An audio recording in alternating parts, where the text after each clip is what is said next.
कि इस वक्त सऊदी अरब में पाकिस्तानी बेगर्स जो पेशावर गदागर हैं उनके ख़िलाफ़ ऑपरेशन सख्त तरीन हो गया है।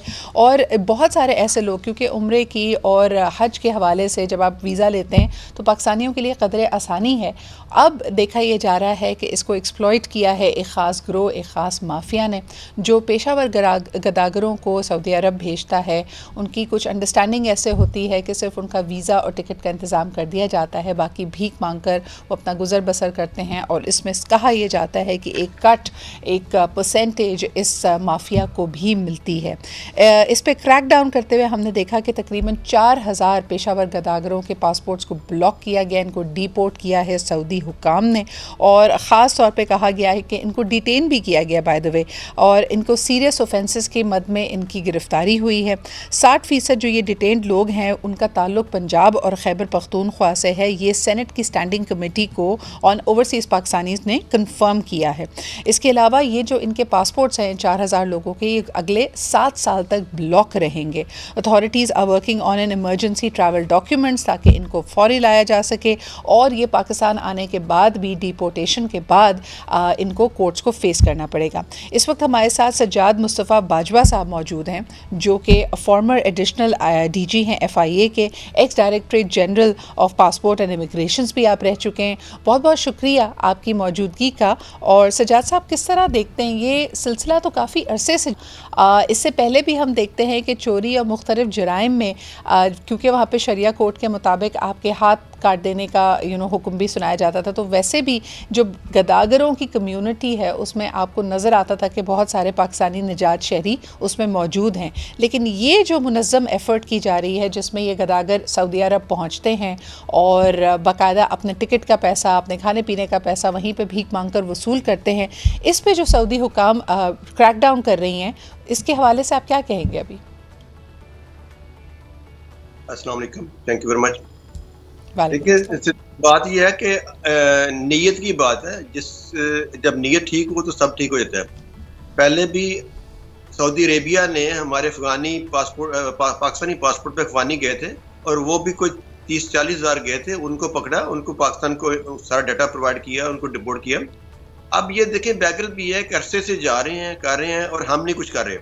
और हमारी तरफ से जो मेजर लेने चाहिए थी, जो पॉलिसी बनानी चाहिए थी, और वो नहीं कर रहे, उसकी वजह से इनकी तादाद दिन ब दिन बढ़ती जा रही है। और आप देखें कि 4000 उन्होंने आइडेंटिफाई किए, पकड़े, और तो ये थोड़ी तादाद नहीं है कि 4000 एक मुल्क का जो शहरी हैं वो सिर्फ बैगिंग में है, बकारी बन गया है वहाँ जाके।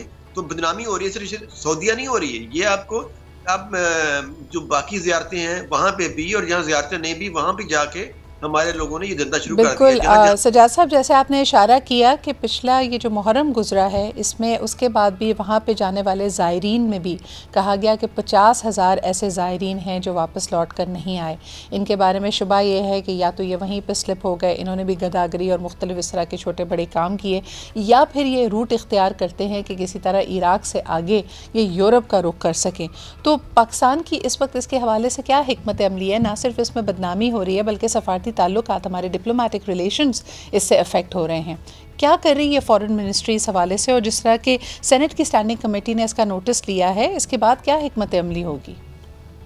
अभी तक को हमारे, आपको पता है, जब भी कोई नोटिस होता है तो चंद दिन तो उस पर वो धूल उड़ती है, फिर धूल बैठ जाती है, और हम भी खामोश हो जाते हैं, और कोई हमारी कोई लॉन्ग टर्म प्लानिंग होती नहीं है।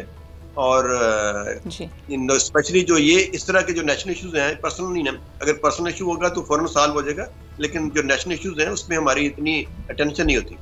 और इस वक्त भी कि सऊदी जो रियासतों का था, इराक है, वो एक अच्छा एग्जाम किया कि आपने फ्री एंट्री ले ली, विदाउट वीज़ा आपको यानी उसका एंट्री मिल गई। लेकिन उसके और भी हैं। जब आप कोई चीज़ लेते हैं तो आपको देखना चाहिए कि कल को हमारी तरफ को ऐसा प्रॉब्लम ना आए कि जो अगले मुल्क में जाके हमारी बदनामी का बायस बने।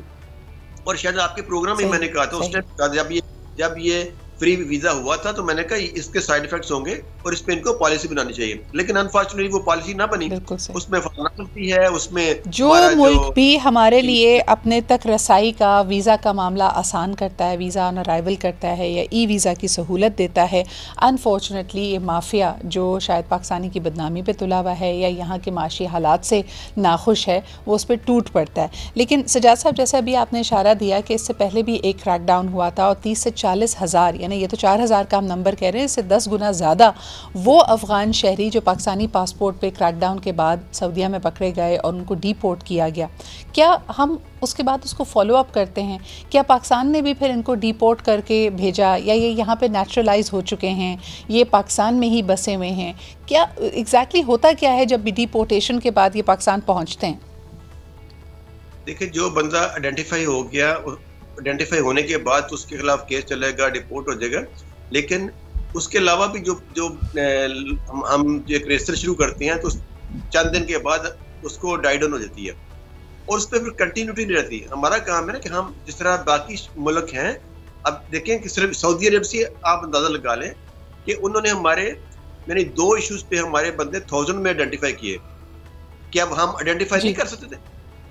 क्या हमारे पास सिस्टम नहीं है? क्या अफगानीज को हम आइडेंटिफाई नहीं कर सकते थे? सर, एक और सवाल का जवाब दीजिएगा कि आप क्योंकि FIA के सिस्टम से, उसके जो पूरा का पूरा प्रोसीजर है उससे वाकिफ़ हैं। लोग कहते हैं कि यानी आसानी तो है लोगों के लिए पासपोर्ट बनाने की, लेकिन उसके लिए तमाम जो ज़वाबित हैं और जो कवायद हैं उनको पूरा करना पड़ता है। मुझे ये बताइए कि इस वक्त कहा जा रहा है कि इन 4,000 लोगों के पासपोर्ट अगले 7 साल तक के लिए बैन कर दिए गए हैं, ब्लॉक कर दिए गए हैं।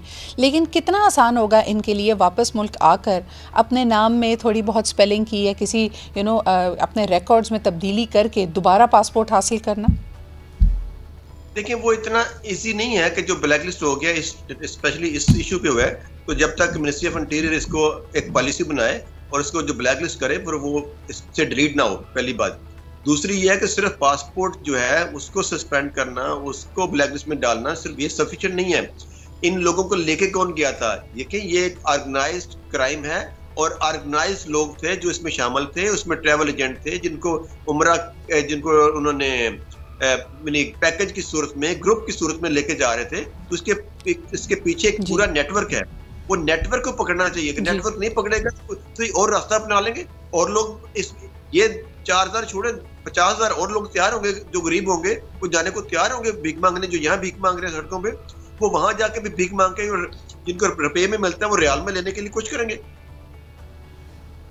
और फिर बिल्कुल सही, बहुत बहुत शुक्रिया सजाद साहब। ये बड़ा अहम इशू आपने पॉइंट आउट किया है कि हम इसको सिर्फ और सिर्फ गदागरी से मुंसलिक या इन लोगों के वहाँ पहुँच जाने या क्रैकडाउन की स्टोरी ना समझें। ये बड़ा अहम है कि इनके पीछे जो पूरा मुनज़्ज़म एक ऑर्गेनाइज ग्रोह काम कर रहा है उसको डिसमेंटल किया जाए। ये यकीनन ह्यूमन ट्रैफिकिंग के ज़मरे में आता है, बड़ा क्राइम है और इसके लिए पाकिस्तानी हुक्काम को ना सिर्फ इसका नोटिस लेना पड़ेगा, ना सिर्फ ये कि सफारती ताल्लुकात को बेहतर करना पड़ेगा, बल्कि इसके क्रैकडाउन का मुतालबा पूरी दुनिया कर रही है। बहुत बहुत शुक्रिया। सजाद मुस्तफ़ा बाजवा साहब हमारे साथ मौजूद थे, farmer additional DG of FIA।